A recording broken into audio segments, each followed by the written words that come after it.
ये question JEE mains 2024 में आया और ये एक स्ट्रेट लाइन का सवाल है। तो क्वेश्चन इस प्रकार है कि let A -2, -1, B 1, 0, C alpha beta and D gamma delta be the vertices of a parallelogram ABCD if the point C lies on 2x-y बराबर 5 and point D lies on 3x-2 is equal to 6, then the value of the mod of alpha plus beta plus gamma plus delta is equal to. तो एक समांतर चतुर्भुज है ABCD. तो हम लोग क्या करते हैं, एक समांतर चतुर्भुज एबीसीडी की रचना कर लेते हैं, रफ डायग्राम बनाते हैं। तो ये हो गया हमारा एक रफ डायग्राम, एक समांतर चतुर्भुज। तो ये A B C and D. तो ए की वैल्यू है -2, -1, बी की वैल्यू है 1, 0, सी की वैल्यू है अल्फा, बीटा और डी की वैल्यू है गामा प्लस डेल्टा। कह रहा है कि यदि बिंदु सी रेखा, अब बिंदु सी जो है वो रेखा 2x-y बराबर 5 पर है, तो एक रेखा बनाते हैं जो सी से होके जाती है और इस रेखा का मान है 2x-y बराबर 5। और बिंदु डी जो है वो भी किसी रेखा से होके जाती है, तो यहाँ पे एक और रेखा बना लेते हैं डी से जाती हुई, और इस रेखा का समीकरण है कितना, 3x-2y बराबर 6, इस रेखा में जाती है। तो कह रहा है alpha plus beta plus gamma plus delta का मान ज्ञात कीजिए। तो सबसे पहले जो बिंदु सी है वो इस रेखा से होकर जाती है, तो इसका जो बिंदु अल्फा कामा बीटा है इस रेखा को सेटिस्फाई करेगा। तो अल्फा बीटा यहाँ रख देते हैं, तो हमारे पास एक समीकरण आ जाएगा जो कि अल्फा और बीटा में रहेगा। तो क्या आ जाएगा, अल्फा रखते हैं, अल्फा बीटा रखने पे क्या आ जाएगा, 2α minus beta is equal to 5। ये समीकरण नंबर 1 बना लेते हैं। इसी प्रकार जो बिंदु डी है गामा और डेल्टा का पॉइंट, ये 3x-2y बराबर 6 को सेटिस्फाई करेगा, तो रख देते हैं। तो 3 गामा माइनस 2 डेल्टा बराबर 6, ये समीकरण नंबर हो गया 2।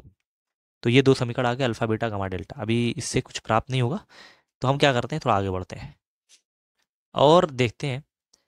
एक प्रॉपर्टी होती है समांतर चतुर्भुज की, समांतर चतुर्भुज के जो विकर्ण होते हैं ये आपस में क्या करते हैं, समद्विभाजित करते हैं। समद्विभाजित मतलब मिड पॉइंट पे काटते हैं। तो एसी का मिड पॉइंट और बीडी का मिड पॉइंट सेम होगा, तो पहले हम निकालते हैं बीडी का मिड पॉइंट। तो बीडी का मध्य बिंदु मतलब मिड पॉइंट। तो बीडी का मिड पॉइंट कैसे निकालेंगे, इनको जोड़ के आधा करना पड़ेगा। तो यहाँ लिख लेते हैं 1 प्लस गामा बाई 2 और 0 प्लस डेल्टा बाई 2, ये हो गया। इसी तरह एसी का जो मिड पॉइंट है वो भी आ जाएगा। तो एसी का mid point is equal to आ जाएगा -2 plus alpha by 2 -1 plus beta by 2। अब ये दोनों का जो मिड पॉइंट है वो दोनों ओ है, ये भी ओ है, ये भी ओ है। तो अब ये दोनों पॉइंट को अगर हम लोग कंपैरिजन कर लें तो ये आ जाएगा 1 plus gamma by 2 is equal to -2 plus alpha by 2। ठीक है, तो 2 से 2 कट जाएगा, तो क्या हो जाएगा, 2 इधर लेंगे, 3 plus gamma is equal to alpha. तो समीकरण नंबर इसको 3 बना लेते हैं। ठीक है, अल्फा की वैल्यू आ गई 3 प्लस गामा के बराबर। इसी तरह से इसको कंपेरिजन कर लें तो गामा बाई 2 या delta by 2 is equal to -1 plus beta by 2। तो 2 से 2 कट जाएगा, तो बीटा यहाँ से निकाल लेते हैं। तो 1 plus delta is equal to beta. अब अल्फा और बीटा की वैल्यू अलग अलग आ गई जो कि गामा और डेल्टा के फॉर्म में है। तो इस अल्फा और बीटा की वैल्यू को उठा के समीकरण नंबर 1 में रख देते हैं। तो put alpha and beta in equation number 1, ताकि सब गामा डेल्टा बन जाए। तो क्या है समीकरण, तो लिखेंगे 2 अल्फा है तो अल्फा की जगह पर लिख देंगे 3 प्लस गामा माइनस बीटा की जगह पे 1 प्लस डेल्टा बराबर 5, इसमें रख दिया गया। सॉल्व करते हैं, 6 plus 2 gamma -1 minus delta is equal to 5। तो आ जाएगा 2 gamma minus delta plus 5 is equal to 5। ठीक है, तो ये कट जाएगा, 2 gamma minus delta is equal to 0। तो यहाँ से डेल्टा की वैल्यू आ जाएगी कितना, 2 ऑफ गामा के बराबर। इसको समीकरण नंबर 5 कर लेते हैं।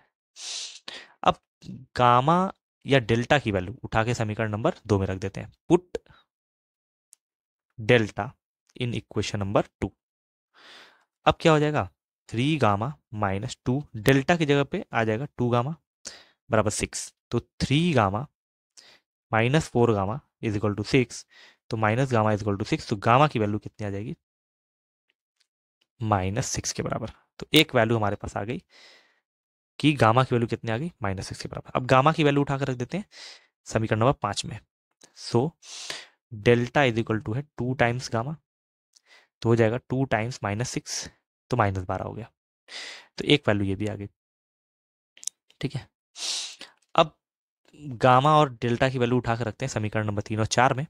तो पहले तो दिया हुआ था 3 प्लस गामा की वैल्यू अल्फा होती है, तो अल्फा बराबर क्या हो जाएगा 3 प्लस गामा, और गामा की वैल्यू आई थी -6, तो 3 -6 -3 हो जाएगा, तो ये एक और वैल्यू आ गई। इसी तरह बीटा की वैल्यू कितनी आई थी, 1 प्लस डेल्टा थी, और 1 प्लस डेल्टा मतलब 1 -12, तो -11 आ जाएगी। तो सारी वैल्यू हमको पता चल गई, अल्फा, बीटा, गामा और डेल्टा की वैल्यू। क्वेश्चन हमसे पूछा था कि what is the value of mod of alpha plus beta plus gamma plus delta. तो चलिए ऐड कर देते हैं। अल्फा की वैल्यू है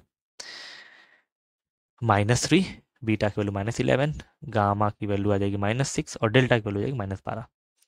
तो पूरी वैल्यू ऐड करके कितनी आ जाएगी, 12 6 18, 18 4 22 32, तो -32 आ जाएगी। तो जब मॉड से बाहर निकालेंगे तो इसकी वैल्यू आ जाएगी सिर्फ और सिर्फ 32 के बराबर। तो इस क्वेश्चन में ये आंसर आ गया 32, जो कि एक इंटीजर टाइप क्वेश्चन था, यहाँ पे वैल्यू रखना था। तो यहाँ पे आंसर कितना लिख देंगे हम, 32 के बराबर।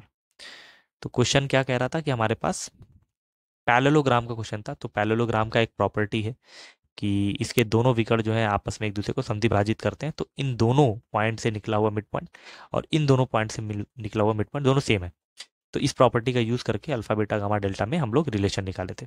दो रिलेशन और बनी थी, जो कि कह रहा था कि पॉइंट रेखा पर उपस्थित है, तो उससे भी दो समीकरण बन गया। तो हमारे पास 1 2 3 4 4 इक्वेशंस और 4 अननोन थे। फिर उसको सॉल्व करने का तरीका देख सकते हैं किस प्रकार किया गया था। जब अल्फा बीटा गामा डेल्टा की वैल्यू आने के बाद पुट किया गया मॉड में, तो हमारा फाइनल आंसर क्या हो गया, 32। मॉड में आया था -32, तो फाइनल आंसर हो गया सिर्फ और सिर्फ 32।